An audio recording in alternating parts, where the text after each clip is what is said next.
तो चलिए आज के इस लेक्चर में हम शुरू करेंगे काइनेमेटिक्स के most important topic relative motion in two dimensional. पिछली जो क्लास रही है उसमें आपने रिलेटिव मोशन इन 1D पढ़ा था। उसके बाद में आपने प्रोजेक्टाइल मोशन को देखा और प्रोजेक्टाइल मोशन जो हमारे पास में चाहे इंक्लाइन प्लेन पर हो या फिर ग्राउंड टू ग्राउंड हो, उन सब चीजों की कैलकुलेशन आपने सीखी थी। चाहे आपको टाइम ऑफ फ्लाइट निकालने के लिए बोला जाए या फिर रेंज निकालने के लिए बोला जाए या किस वेलोसिटी से टकराएगा वो निकालने के लिए बोला जाए, आप आराम से उनको सोल्व आउट कर पा रहे थे। बात करूं मैं वन डायमेंशनल की रिलेटिव मोशन को लेकर, तो इसकी जरूरत क्यों पड़ी? क्योंकि अगर आपके पास में दो ऑब्जेक्ट्स अगर मूव कर रही है, यानी उनके पास में वेलोसिटी है या फिर स्पीड है, तो दोनों की स्पीड को कंसिडर करते हुए हमारे लिए कैलकुलेशन करना थोड़ा सा डिफिकल्ट हो जाता है। तो हम क्या करते हैं, किसी भी एक ऑब्जेक्ट पर बैठ जाते हैं, हम रेफरेंस को चेंज कर लेते हैं, फ्रेम ऑफ रेफरेंस को चेंज कर लेते हैं, या कहें कि किसी एक ऑब्जेक्ट पर बैठ जाते हैं और वहां से हम ऑब्जर्व करते हैं कि दूसरी ऑब्जेक्ट उसकी तरफ में या उससे दूर किस वेलोसिटी या किस स्पीड से जा रही है। और हमें यह भी पता है कि फ्रेम ऑफ रेफरेंस पर कौन चीज डिपेंड नहीं करती है, टाइम डिपेंड नहीं करता है। तो हमारे मेन जो इसके अंदर में कैलकुलेशन होती है, हम टाइम को अगर निकाल लेते हैं तो सारी कैलकुलेशन हमारे लिए ईजी हो जाती हैं। और यही हमने वन डायमेंशन के अंदर में सीखा था। अब आज की जो क्लास रहेगी इसके अंदर में हम देखेंगे टू डायमेंशन को लेकर। अब टू डायमेंशन का मैं थोड़ा सा ओवरव्यू देता हूं आपको कि किस तरह के क्वेश्चंस आप लोगों ने देखे होंगे। जो आप लोग पढ़ते होंगे कि रिवर बोट के रिलेटेड क्वेश्चंस आप लोगों ने देखे होंगे, या फिर आपने देखा होगा कि जो मेरे पास में रेन मैन के रिलेटेड क्वेश्चन आते हैं कि भाई उसको छाता कितनी दूरी किस एंगल पर रखना चाहिए कि ताकि उसके ऊपर में रेन ना गिरे। इस तरह के हमारे पास में अलग अलग तरह के क्वेश्चंस इसके अंदर में डिजाइन होते हैं। तो टू डायमेंशनल जो हमारे पास में मोशन होता है, या आप कहें कि इसके अंदर में जो रिलेटिव मोशन होता है, ये टोटली डिपेंड करता है हमारे पास में वेक्टर कैलकुलेशंस के। अगर आपका वेक्टर अच्छा नहीं है तो आप थोड़े से इसके अंदर में दिक्कत कर जाओगे।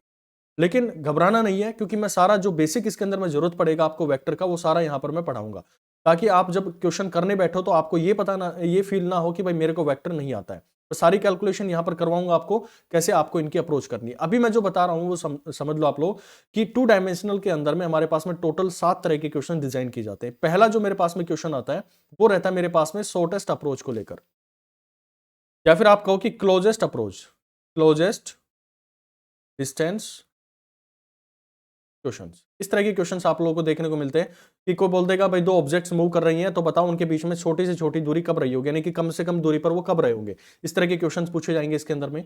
जनरली इसके अंदर में शिप बेस्ड क्वेश्चन आते हैं कि दो शिप जा रहे हैं तो बताओ वो कम से कम दूरी पर कब रहे होंगे। तो इस तरह के क्वेश्चन इसके अंदर में देखने को मिलते हैं। दूसरे जो टाइप इसके अंदर में आता है वो आपको देखने को मिलता है जो रिलेटिव प्रोजेक्टाइल, यानी कि प्रोजेक्टाइल तो आपने पढ़ लिया है। प्रोजेक्टाइल का मतलब आपने किसी एक इनिशियल वेलोसिटी के साथ में उसको थ्रो किया है, किसी एंगल पर किया है। तो यहां पर दो मेरे पास में प्रोजेक्टाइल्स आएंगे और वहां पर रिलेटेड क्वेश्चन पूछे जाते हैं कि किस टाइम पर टकराएंगे, जब हवा के अंदर में जा रहे हैं तो क्या टकराएंगे या नहीं टकराएंगे, किस टाइम पर टकराएंगे और कितनी दूरी पर टकराएंगे। इस तरह के क्वेश्चन इसमें देखने को मिलते हैं। और इन सबका जो बेस रहेगा ना, वो एक ही चीज रहेगी, वेक्टर कैलकुलेशंस। वेक्टर को मैं बहुत अच्छे से यहां पर सिखाऊंगा आज आप लोगों को। तो रिलेटिव मेरे पास में आया, तो रिलेटिव प्रोजेक्टाइल ये क्वेश्चन आप लोगों को मिलता है इसके अंदर में। फिर तीसरा जो टाइप इसके अंदर में मिलता है मेरे को, रिवर बोट क्वेश्चंस मिलते हैं। बहुत इंपॉर्टेंट टॉपिक है ये। इसमें एक्चुअली लोगों को ये पता नहीं लगता कि हमें कौन सा वेलोसिटी जो है कंसिडर करना, कौन सा वीबीआर मेरे को लेना चाहिए, कौन सा वीआर लेना चाहिए, कौन सा वीबी लेना चाहिए। तो वो सारी चीजें आपको कंफ्यूजन यहां पर क्रिएट करती है, जिसकी वजह से क्वेश्चन आप लोगों को समझ में नहीं आए होंगे अभी तक। लेकिन इस क्लास के बाद में आपको बहुत अच्छे से इनके कंसेप्ट को पता लग जाएगा। फिर हमने देखे इसके अंदर में जो नेक्स्ट आते हैं प्लेन विंड, यानी कि जो हमारे पास में ऊपर कोई प्लेन उड़ रहा है और हवा जो उसके ऊपर में इंपैक्ट क्या डालेगी, किस डायरेक्शन में उसको घुमाएगी, वो सारे क्वेश्चन इसमें देखने को मिलते हैं। नेक्स्ट टाइप जो मेरे पास में आता है जो फ्लैग फ्लैटरिंग के क्वेश्चंस आते हैं। और लास्ट जो टाइप इसके अंदर बनता है वो बनता है डॉग कैट। इस तरह के क्वेश्चंस आते हैं, या फिर जो भी मेरे पास में टू डायमेंशन के अंदर में कुछ भी चीजें डाल दे। लेकिन आपको ये ध्यान रखना पड़ेगा कि ऑब्जेक्ट जो है वो टू डायमेंशन के अंदर में, यानी कि अगर मैं वन डायमेंशन की बात करूं तो ऑब्जेक्ट क्या करिए, एक स्ट्रेट लाइन के अंदर में मूव करती है। और टू डायमेंशन के अंदर में आप लोग देखते हैं कि बॉडी जो है वो एक जिगजैग पाथ बनाती है, क्योंकि उसका एक्स कोऑर्डिनेट भी चेंज हो रहा है, वाई कोऑर्डिनेट भी उसके चेंज हो रहे हैं। तो आप कहते हैं कि ऑब्जेक्ट किस तरह का मोशन करती है, टू डायमेंशन। और यहां पर ये स्ट्रेट लाइन के अंदर में है, इसका जो मोशन रहेगा वो वन डायमेंशन। ठीक है जी। तो ये मेरे पास में टाइप्स बनते हैं इनके क्वेश्चंस को। अब जो इसकी मेन कैलकुलेशन मुझे करनी होती है, वो मेन कैलकुलेशन ये समझो, जब भी मेरे पास में क्लोजेस्ट डिस्टेंस क्वेश्चन आएंगे, मैं इनकी वेलोसिटीज के ऊपर में अप्रोच करूंगा। यानी कि बॉडी जब भी मूव कर रही होगी, अगर मैं उनकी वेलोसिटीज को कैलकुलेट कर लूं कि भाई उसकी तरफ में कितनी रफ्तार के साथ में आ रही होगी, डिस्टेंस मुझे पता होगा, तो मैं वेलोसिटी ही उनकी निकाल लूं किसी एक के रेफरेंस में कि भाई उसको कितनी तेजी के साथ में आता हुआ दिखाई देगा। तो मैंने वन डायमेंशन के अंदर में किए थे, तो आपके लिए क्वेश्चन ईजी हो जाएंगे करना। ठीक है भाई। अगर मान लो मेरे पास में दो शिप है, तो मैं कह रहा हूं कि S1 जो है वो S2 के रिस्पेक्ट में चेक कर रहा हूं। ये हमने देखा था ना कि जो दूसरा वाला आता है इसको हम क्या मानते हैं, इसको हमने अपना ओरिजिन मान लिया, या फिर मैं कहूं कि हम उस पर जाकर बैठ गए, एक चिट्टा बनकर उसके ऊपर में बैठ गए हैं, ताकि वो स्टेशनरी हो गया, उसका फ्रेम ऑफ रेफरेंस मेरे पास में चेंज हो गया। तो इस वेलोसिटी को कैसे लिखोगे आप लोग, this can be written as vs1 minus में vs2, यानी कि velocity of ship 1, velocity of ship second का हमने इसकी रिलेटिव वेलोसिटी निकाली, वो इससे कैलकुलेट हम कर लेते हैं। ठीक उसी तरह से यहां पर आप लोग देख पा रहे हैं कि 3 वेलोसिटी यहां पर आप लोग के पास में आई है। एक तो ये हो गया रिलेटिव वेलोसिटी, शिप 1 की वेलोसिटी, और मेरे पास में दूसरी जो है वो शिप 2 की वेलोसिटी आपके पास में आ जाती है। ठीक भाई, अब दूसरा जो रिलेटिव प्रोजेक्टाइल आएगा, तो यहां पर भी आप लोग देखेंगे कि 2 प्रोजेक्टाइल होंगे, तो मैं वही देखूंगा कि किसी भी एक प्रोजेक्टाइल के रेफरेंस में मैं चेक करूंगा। मान लो मेरे पास में प्रोजेक्टाइल 1 है और प्रोजेक्टाइल 2 है। अब प्रोजेक्टाइल 2 को मैंने बाद में दे दिया है, तो यानी कि मैं इस पर जाकर बैठ गया हूं। भाई जो प्रोजेक्टाइल मेरे पास में उड़ रहा होगा कुछ इस तरह से आप लोगों ने फेंका है, ये आपने प्रोजेक्टाइल इधर, एक प्रोजेक्टाइल इधर, मैं यहां पर इसके पास में जाके बैठ गया थीटा बनकर, यानी कि मैं बिल्कुल स्टेशनरी हो गया उसके ऊपर में। फ्रेम ऑफ रेफरेंस को मैंने चेक कर लिया, अब मैं देख रहा हूं कि ये इसकी तरफ में किस रफ्तार के साथ में आ रहा है। तो आपको कैसे चेक करना होता है इसके लिए, एक पे जाके बैठ जाओ, यानी कि उसके रिस्पेक्ट में आप चेक कर लो, तो वेलोसिटी ऑफ P1 यानी कि पहला प्रोजेक्टाइल की minus of velocity of P2, इन दोनों के आप सब्ट्रैक्ट कर देंगे। उसी तरह से यहाँ पर रिवर बोट रिलेटेड जब भी क्वेश्चन आएंगे तो आप समझ गए होंगे कि एक मेरे पास में रिवर होगी और एक मेरे पास में बोट होगी, तो इनकी वेलोसिटीज का जो रिलेटिव वेलोसिटी निकालेंगे आप लोग, तो वो निकलेगी आपकी VR माइनस में VB। जो हमने वन डायमेंशन के अंदर में पढ़े हैं चीजें वही रहेंगी, लेकिन थोड़ा सा इसके अंदर में डिफरेंस क्या आ जाएगा, वेक्टर कैलकुलेशन यहाँ पर हमें करनी पड़ती है। अब वेक्टर कैलकुलेशन का क्या तरीके होते हैं उनको भी सीखेंगे। इसके अंदर में भी आप देखो प्लेन और विंड को लेकर ले लो, तो मैं जल्दी जल्दी इसको कर देता हूं, प्लेन और ये विंड, यानी सभी की अप्रोच आप लोग देख पा रहे हैं। फ्लैग फ्लैटरिंग की आप देखो तो VF, ये फ्लैग FL मान लेता हूं, तो ये FL माइनस में वेलोसिटी ऑफ फ्लैटिंग। इसी तरह से V डॉग कैट मेरे पास में रिलेटेड क्वेश्चन आ जाए, तो V डॉग माइनस में V कैट। तो कुल मिला के आप लोग जितने भी टाइप बने हैं इसके अंदर में एक चीज समझे होंगे कि जहां पर भी मेरे पास में रिलेटिव मोशन आ रहा है, 3 टर्म्स आ रही है, यानी कि यहां पर एक रिलेटिव वेलोसिटी और इंडिविजुअल वेलोसिटीज, यहां पर भी आप एक रिलेटिव वेलोसिटी, यहां पर इंडिविजुअल वेलोसिटीज। तो कुल मिला के 3 चीज आप लोगों को देखने को मिली। अभी 3 चीजें कैसे हमें डिफाइन करनी होती हैं, यानी कि कोई भी वेक्टर में अगर एक लिखना चाहूं, तो ए वेक्टर अगर मान लो मेरे पास में C वेक्टर है। अब मैं थोड़ी सी वेक्टर कैलकुलेशन को आपको सिखाना चाहूंगा इसके ऊपर में। ये टाइप तो आपको समझ में आ गया ना कि कितने टाइप मेरे पास में होते हैं। 6 तरह के टाइप के क्वेश्चन मुझे पढ़ने हैं, और अच्छे से एक एक क्वेश्चन की एक एक टाइप को हम अच्छे से समझते हुए चलेंगे, और सारे जो भी इंपॉर्टेंट क्वेश्चन इसके अंदर में बने हैं और जो बन सकते हैं वो यहां पर हम डील करेंगे। तो मैं अब थोड़ा सा आपको वेक्टर का एक ब्रीफ इंट्रोडक्शन दे रहा हूं, जो यहां पर हमें जरूरत पड़ेगी इस पूरे चैप्टर के अंदर। तो वेक्टर को समझो आप लोग कि मान लो मेरे पास में एक C वेक्टर है, ये 2 वेक्टर का कॉम्बिनेशन में लिखता हूं, A वेक्टर प्लस में B वेक्टर। ये चीज समझ आती है आप लोगों को, और इसका आप रिप्रेजेंट करना चाहें तो A वेक्टर को मैं कुछ ऐसे लिख दूं, ये मेरे पास में A वेक्टर है, दूसरा में B वेक्टर है, मान लो यहां पर मेरे पास में B वेक्टर है। ये B वेक्टर जो आपने पैरेललोग्राम रूल के थ्रू सीखे थे, वही चीज मैं यहां पर सिखा रहा हूं आप लोगों को। और जब इनका रिजल्टेंट मतलब इनको आप मिला दो इस तरह से और एक पैरेललोग्राम बना दो, तो ये जो मेरे पास में आएगा this is known as resultant vector, यानी कि C वेक्टर मेरे पास में आ गया। ठीक, यहां तक कहानी सभी को समझ में आई। अब जो यहां पर आप लोग निकालते हैं, 2 चीज इसकी कैलकुलेट कर सकते हैं। कोई भी वेक्टर क्वांटिटी होती है उसकी 2 चीजें होती हैं, एक तो मेरे पास में होता है उसका मैग्नीट्यूड और दूसरा होता है उसकी डायरेक्शन। ठीक, अब यहां पर आपको डायरेक्शन कैसे निकालते हैं, मान लो ये मेरे पास में एंगल जो बना रहा है, ये जो C एंगल है, यानी कि जो इसका रिजल्टेंट है वो इसके साथ में एंगल बना रहा है अल्फा, और जो A वेक्टर और B वेक्टर थे इनके बीच में जो एंगल बना हुआ था उसको आप लोग जानते हैं थीटा के नाम से। कुछ भी नाम चेंज कर दो उससे कोई फर्क नहीं पड़ता, सिर्फ ये ध्यान रखना है कि हॉरिजॉन्टल एक्सिस के साथ में जो एंगल बन रहा है रिजल्टेंट का बनता है उसको हम जानेंगे अल्फा के नाम से, और जो मेरे पास में इन दोनों के बीच में बन रहा है उसको हम थीटा के नाम से जनरली लिखते हैं। आप नाम भी इसका चेंज कर सकते हैं, कोई बड़ा इश्यू इसके अंदर में नहीं है। तो मुझे इस वेक्टर की जो C वेक्टर है इसकी कैलकुलेशन करनी है। इस C वेक्टर की कैलकुलेशन करने के लिए मुझे पहले इसका मैग्नीट्यूड निकालना पड़ेगा। तो मैग्नीट्यूड का आप सभी को जानकारी है कि आप इसको डायरेक्टली लिख सकते हैं C वेक्टर, और इसके आप मॉडुलस के अंदर में डाल देंगे, तो इसका मतलब हो गया मेरे पास में इसका मैग्नीट्यूड निकालना है। ठीक, तो पहले वेक्टर का आप स्क्वायर करो, तो A स्क्वायर यानी कि जो वेक्टर ये था ये, फिर दूसरा वेक्टर है उसका स्क्वायर करो, दूसरे का स्क्वायर कर दिया आपने। फिर आपको क्या करना था, 2AB, दोनों वेक्टर्स के जो मैग्नीट्यूड है उनको आप मल्टीप्लाई करो।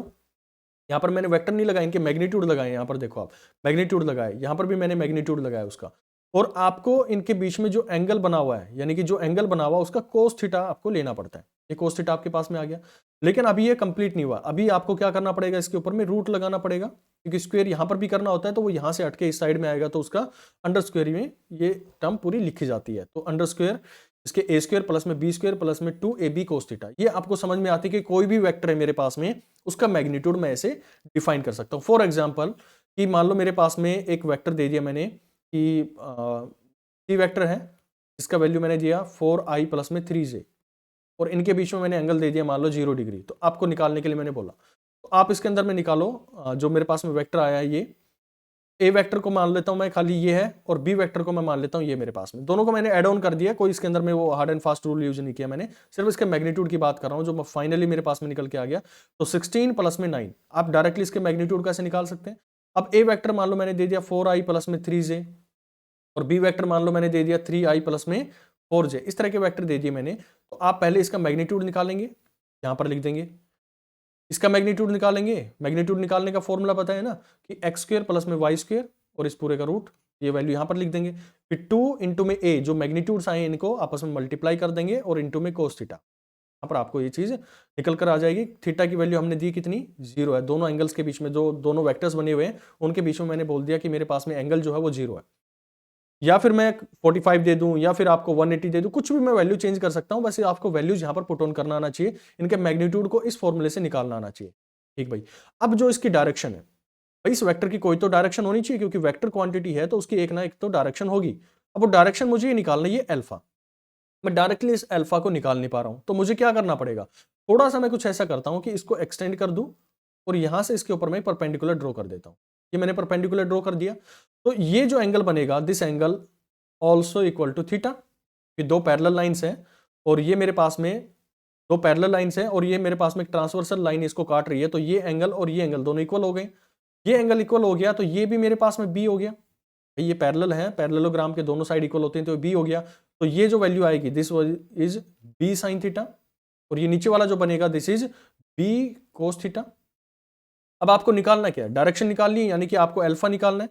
तो आप इसकी डायरेक्शन निकाल सकते हैं टेंजेंट अल्फा के नाम से। मतलब ये जो टेंजेंट अल्फा निकाल लेंगे, मतलब इसकी जो मेरे पास में डायरेक्शन आएगी, आप उसका टेंजेंट भी निकाल लेते हैं, तो आपको डायरेक्शन उसकी प्रोवाइड कर देता है। तो आप निकालो, क्या आएगा आपके पास में, ये दिस इज इक्वल टू जो परपेंडिकुलर और बेस, तो परपेंडिकुलर कितना है भाई इसका, B sine theta divided by A plus में बी कोस थीटा। तो ये दोनों चीजें आप लोग इसकी निकाल सकते हैं, यानी कि कोई भी वेक्टर आप लोगों को आगे से गिवन होगा, तो आपको ये देखना है कि मेरे पास में थीटा कितना है, ए वेक्टर कौन सा है, बी वेक्टर कौन सा है, उनकी वैल्यूज को यहां पर लिखेंगे, और ये जो आएगी आपके पास में, दिस इज डायरेक्शन, और ये यहां पर रहेगा आपके पास में मैग्नीट्यूड। इतनी बात समझ में आती है। चलो, अब मैं थोड़ी सी चीज और इसके अंदर में ट्विस्ट डालना चाहता हूं। दूसरा चीज आप लोग को एक समझ में आनी चाहिए चीज, कि मेरे पास में a प्लस बी के वेक्टर तो आपने दिए, इस तरह से रिप्रेजेंट कर दिया कि भाई a वेक्टर ये था, b वेक्टर मेरे पास में ये था। अगर मैं थोड़ा सा इसके अंदर में चेंज डालूं, और मैं ये कहूं आपसे कि भाई c वेक्टर है, this is given as a vector plus में b वेक्टर। ये बहुत इंपॉर्टेंट टॉपिक है, आगे तक ये चीज यूज होगी, अच्छे से समझ लेना, की पॉइंट है आपका ये आगे की सारी कैलकुलेशन। अब देखो, इस वेक्टर के अंदर में थोड़ा सा मैं चेंज डालना चाहता हूं। आपको पता है कि ये इसका रिजल्टेंट आ रहा है। मैंने अब क्या किया, इसको जो एक टर्म को इस साइड में लिया है, यानी कि सी वेक्टर माइनस में A vector equal to B vector, यानी कि अब हमें बी वेक्टर की कैलकुलेशन करनी है। तो चलो इसकी शुरुआत करते हैं। पिछला जो क्वेश्चन था उसी से रिलेटेड मैं इसको लेके आ रहा हूं यहां पर, और आपने देखा था पिछले के अंदर में ये मेरे पास में सी वेक्टर आ रहा था, ये यहां पर बी वेक्टर था, और ये मेरे पास में ए वेक्टर था। ये तीन वेक्टर आपने डिफाइन किए थे, और ये पूरा जब आपने पैरेललोग्राम बनाया था तो ये आपने कहा रिजल्टेंट वेक्टर इसका। ठीक है भाई। अब यहां पर क्या किया मैंने, थोड़ा सा समझने की कोशिश करना, कि जो ए वेक्टर था ना, उसको मैंने नेगेटिव कर दिया, यानी उसका मैंने रिवर्स कर दिया। कुल मिला के आप ये देखो कि ये मेरे पास में सी वेक्टर है प्लस में ए वेक्टर है, मैंने उसका क्या कर दिया, माइनस कर दिया, ताकि जोड़ में वेक्टर्स को रहा हूं, जुड़ेंगे तो वेक्टर ही, लेकिन मैंने उसका रिवर्स कर दिया, यानी कि उसको मैंने इन्वर्ट कर दिया। जो वैल्यू अगर उसका पहले इस साइड में जा रहा था, उसकी डायरेक्शन को मैंने चेंज कर दिया, इस साइड में कर दिया, नेगेटिव वेक्टर उसका मैंने बना दिया। तो ये भी मेरे पास में बी वेक्टर ही दे रहा होगा। ठीक, अब इस वेक्टर की तरफ में जाओ। आपको पता है कि सी वेक्टर आपका कहां पर मिल रहा है भाई, सी वेक्टर इस केस के अंदर में यहां पर मिल रहा है, ये सी वेक्टर हो गया। अब बी ए वेक्टर जो था वो आपका इस डायरेक्शन में था, लेकिन अभी आपको क्या करना, उसका नेगेटिव कर देना है। तो नेगेटिव करोगे तो कहां पर आ गया आपके पास में, ये नेगेटिव आ गया। भाई पहले आपका देख रहे हो कि उसकी डायरेक्शन कहां पे जा रही थी, वो मेरे पास में इस डायरेक्शन के अंदर में जा रहा था, ए वेक्टर जो था, ये ए वेक्टर की डायरेक्शन थी। लेकिन जैसे ही आपने उसका डायरेक्शन चेंज किया, यानी कि उसको नेगेटिव लिखना चाह रहे हो, तो इसका सीधा सीधा मतलब आप लोग ध्यान रखना, आगे से बार बार इसका यूज होगा कि आपको इस वेक्टर को पलट देना है। अगर वो पहले इस डायरेक्शन में जा रहा था तो अब उसकी डायरेक्शन इस साइड में कर देनी है। तो ये सी वेक्टर हो गया और ये मेरे पास में हो गया ए वेक्टर। अब इन दोनों का रिजल्टेंट कहीं ना कहीं यहां पर आ रहा होगा, मतलब जो हमने पिछली पढ़ी थी आएगा वैसा ही बनेगा। ये मेरे पास में कहीं इनका रिजल्टेंट निकल कर आएगा। तो this vector is known as B. ठीक, अब इसकी डायरेक्शंस भी आप निकाल सकते हैं, इसके मैग्नीट्यूड को भी आप इजीली निकाल सकते हैं। तो यहां से मैं जो की पॉइंट आप लोग को समझाना चाह रहा था ना, कि बार बार आपको इस नेगेटिव के साथ में खेलना पड़ेगा। आपके पिछले प्रीवियस पेपर भी देखोगे आप लोग, तो वैसे आप कैलकुलेट करने जाओगे तो बहुत डिफिकल्ट पड़ जाता है। ये कंसेप्ट आप लोग ध्यान रखेंगे कि जब भी आपके पास में नेगेटिव वेक्टर बन गया तो आपको क्या करना है, उसको जो मेरे पास में डायरेक्शन थी उसकी डायरेक्शन को चेंज करना है और ऐड करना है। अभी समझेंगे, आगे क्वेश्चंस आएंगे तो बहुत अच्छे से इनको डील भी करेंगे। ये पॉइंट आप लोगों को समझ में। ठीक भाई, तो अब छोटी छोटी चीजें और देखते हैं इसके अंदर में, कि मान लो मेरे पास कि 3 वेक्टर आप लोगों को मिले, एक वेक्टर सी है मेरे पास में, एक वेक्टर ए है और तीसरा वेक्टर मेरे पास में बी। 3 वेक्टर आपको दिखे और हर वेक्टर के पास में 2 कंपोनेंट्स हैं, मतलब 2 उसके प्रॉपर्टीज हैं। पहला उसके पास में मैग्नीट्यूड है, इसके पास में डायरेक्शन। मैग्नीट्यूड है, डायरेक्शन है, मैग्नीट्यूड और डायरेक्शन। तो कुल मिलाकर आप देखेंगे कि 6 क्वांटिटीज मेरे पास में मिलती हैं इन 3 वेक्टर्स की। तो आपको एग्जाम के अंदर में जब भी क्वेश्चंस आइडेंटिफाई करने पड़ेंगे, जब भी मतलब आपको मिलेगा कोई भी क्वेश्चन मिलेगा, तो उसके अंदर में 4 क्वांटिटीज ऐसी होंगी जिनको आपको आइडेंटिफाई करना होगा इन 6 क्वांटिटीज के अंदर से। तो ये मेरे पास में 6 क्वांटिटीज आप लोगों के पास में होंगी। आज थोड़ी सी ना तबीयत पर चल रहा है, तो जितना हो पाएगा उतना करते हैं अभी। थोड़ा सा इसके चाहेंगे आप। 4 क्वांटिटीज मेरे पास में गिवन होंगी और 2 क्वांटिटी जो हैं वो आपको कैलकुलेट करनी पड़ेगी। और जो भी क्वेश्चन आप लोग को मिलेगा ना, उसमें आपको आइडेंटिफाई करना पड़ेगा कि 4 मेरे पास में कौन क्वांटिटीज हैं। तो जो मेरे पास में इनको आइडेंटिफाई करना वही बहुत इंपॉर्टेंट इसके अंदर में आप लोग के लिए रहता है। अब देखो, जो 4 मेरे पास में क्वांटिटीज किस तरह से प्रोवाइड हो सकती हैं, 3 तरीके हैं मेरे पास में। पहला तो यह है कि भाई मेरे पास में मान लो ए वेक्टर कंप्लीट गिवन हो, बी वेक्टर मेरे पास में कंप्लीट गिवन हो, यानी कि इसकी मैग्नीट्यूड डायरेक्शन दोनों चीज गिवन हो। जैसे मैंने कह दिया कि ए वेक्टर है जिसका मैग्नीट्यूड मैंने बोल दिया कि 35 है और ये 37 डिग्री एंगल बना रहा है, इसका मैग्नीट्यूड और मेरे पास में एंगल पता लग गया। उसी तरह से बी वेक्टर की देखूं तो ये मेरे पास में मान लो मैंने 30 दिया और इसका एंगल दे दिया मैंने 53 एंगल बना रहा है। तो इसका बेसिकली आपको दोनों चीजें पता लग गई, इसका मैग्नीट्यूड भी पता लग गया और उसकी डायरेक्शन भी आप लोगों को पता लग गई।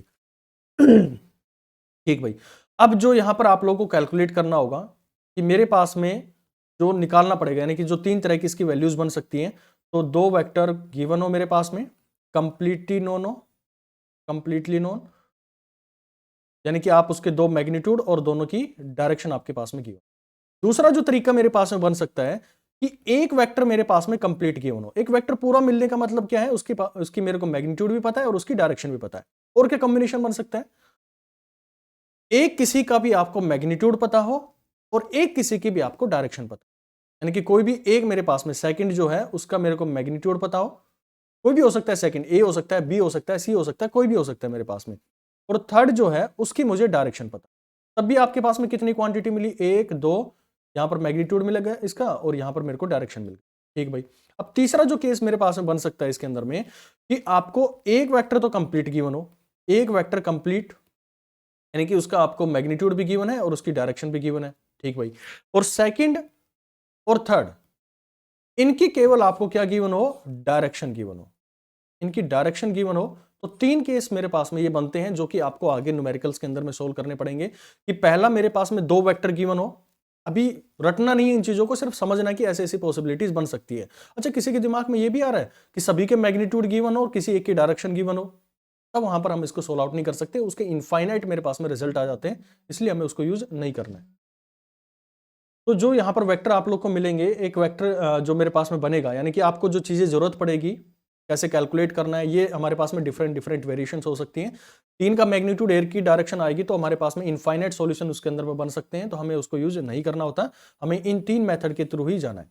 ठीक भाई, अब देखो आगे थोड़ी सी कहानी और सिखाता हूं मैं आप लोगों को इन वेक्टर के अंदर में जो जरूरत पड़ेगी।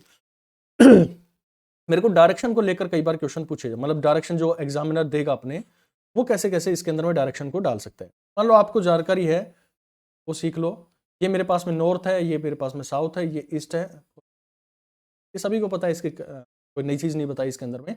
लेकिन आपको ये बोलेगा एग्जामिनर जब आपके क्वेश्चंस मिलेंगे कि theta angle west of the north, theta angle west of the north, तो आपको पता है कि नॉर्थ मेरे पास में ये है, इसका वेस्ट कहां पर होगा, इस साइड में होगा, तो थीटा एंगल ये यहां कहीं बना रहा होगा, ये हो गया ठीक।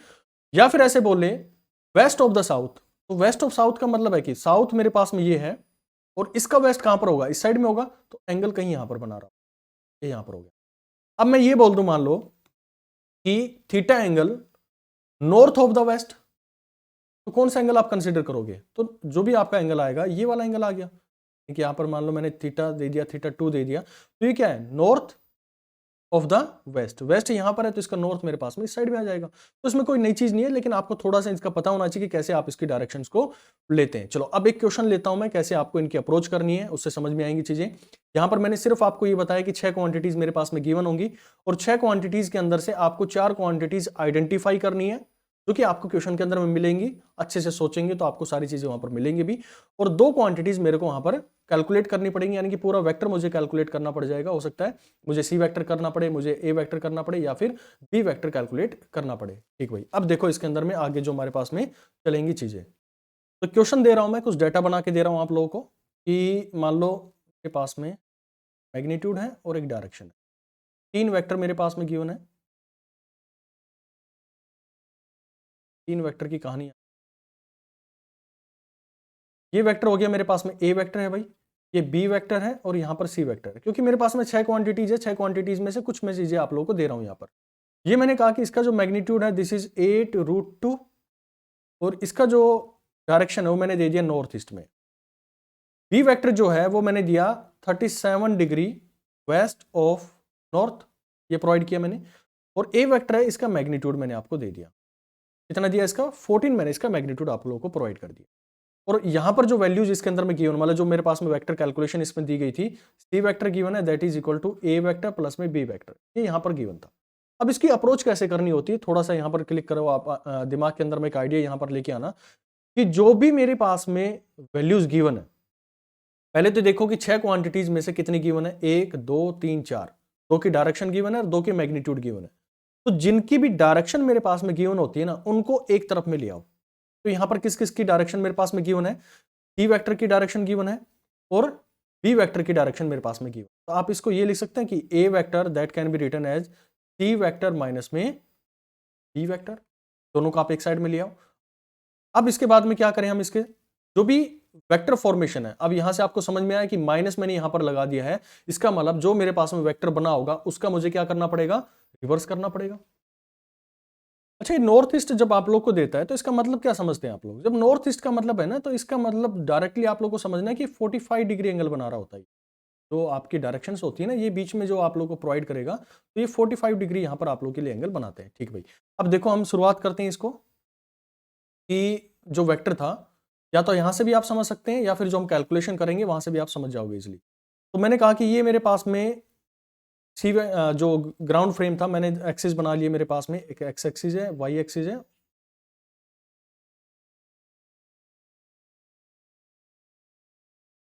यहाँ पर हमने इसका एक्सिस बनाने शुरू किया, एक्सिस बना, दिस इज एक्स एक्सिस और ये मेरे पास। ठीक भाई, अब जो आप लोग देखें इसके अंदर में कि जो सी वेक्टर है इसकी डायरेक्शन कहां पर है, जो यहां पर ए वेक्टर मेरे को निकालना है वो मेरे पास में सी वेक्टर और बी वेक्टर का माइनस होगा। तो C vector this one north east में जा रहा है, यानी कि ये मेरे पास में सी वेक्टर यहाँ पर, मैग्नीट्यूड मैंने यहाँ पर लिख दिया 8√2 और ये एंगल कितना बना रहा होगा, यहाँ पर 45 डिग्री बना रहा होगा। अब क्योंकि ये किसी ना किसी एंगल पर है तो मैं इसको रिजोल्व कर सकता हूं, 2 कंपोनेंट्स के अंदर मैं रिजोल्व कर सकता हूं, एक मेरे पास में हॉरिजॉन्टल और एक इसका वर्टिकल। आप यहां पर हॉरिजॉन्टल पर क्या लिखेंगे, जो यहां पर वैल्यू है, ये मान लो मैंने लिखा b, ये अगर मैं c cos थीटा लिखूं और यहां पर लिखा जाएगा c sin थीटा, और sin थीटा यानी sin 45 की वैल्यू क्या होगी, 1/√2 होगी। उसी तरह से cos 45 की डिग्री भी 1/√2 होगी। तो आप इनको करेंगे तो ये वैल्यू जो आपके पास में निकल के आएंगी, ये यहां पर आपके पास में जो निकल के आएगा this is 8, this is also, ये हो गया ना 8√2 की वैल्यू, और कोस थीटा की आप रखेंगे तो 1/√2 आ गया, और ये √2 से यानी कि ये भी 8 आ गया और ये भी मेरे पास में 8 आ गया, यानी कि सी के मैंने सारे कंपोनेंट्स को यहाँ पर रिजोल्व कर लिया। अब बात करूं मैं बी की। अब बी का जो एक्चुअल में आप लोग रिप्रेजेंट करना चाहें, ये कह रहा है कि 37 degree west of the north. तो यहां पर मेरे पास में नॉर्थ है, ये नॉर्थ है, मैं रब कर दूं, ये मेरे पास में नॉर्थ है, और north west of the north, तो ये कहीं यहां पर बोल रहा है कि भाई ये मेरे पास में इस साइड में होगा, ठीक है, 37 डिग्री। कौन सा वेक्टर? B vector. लेकिन जो मेरे पास में कैलकुलेशन करनी है, आपने अच्छे से सीखी थी इसकी, कि यहां पर माइनस दे रखा है, तो इसको आपको क्या करना है? उल्टा कर देना है। तो आप इसका एक्चुअल में करना क्या चाहोगे? इसको उल्टा कर दो, यहां पर मेरे पास में इसको आप उल्टा कर देंगे, पास में दूसरा वेक्टर आ गया। ये तो वो था ना जो आपके पास में एक्चुअल वेक्टर है, बी वेक्टर जो है, लेकिन मुझे करना क्या है उसके अंदर में? मुझे तो उसका रिवर्स कर देना है ना। क्यों करना है रिवर्स? क्योंकि यहां पर माइनस मेरे पास में गिवन था, तो माइनस था तो मैंने उसको रिवर्स कर दिया, तो ये एंगल 37, तो ये भी एंगल कितना हो गया? 37 डिग्री हो गया। ठीक, अब ये वैल्यू जो थी मेरे पास में इस वेक्टर की, वो यहां पर कितनी गिवन है? वो यहां पर गिवन नहीं है, तो हम इसको मान लेते हैं एक्स वैल्यू, तो बी को हमने एक्स मान लिया था। ठीक भाई, एक्स यहां पर आपके पास में आ गया। अब इसकी कैलकुलेशन कैसे करोगे आप लोग? इसके कंपोनेंट्स को आप रिजोल्व करो, तो यहां पर जो आएगा, जब 37 वाला डिग्री वाले मेरे केसेस बनते हैं, तो आपको अच्छे से पता है कि ये बनेगा मेरे पास में एक्स कोस 37, और इस साइड में जो बनेगा, ये बनेगा मेरे पास में एक्स साइन 37। और जब हम इसमें कोस 37 और इनकी वैल्यूज को रखेंगे, तो यहां पर आपके पास में जो वैल्यू बन के आएगी, दिस इज 4/5x, और ये जो वैल्यू बनेगी, दिस इज 3/5।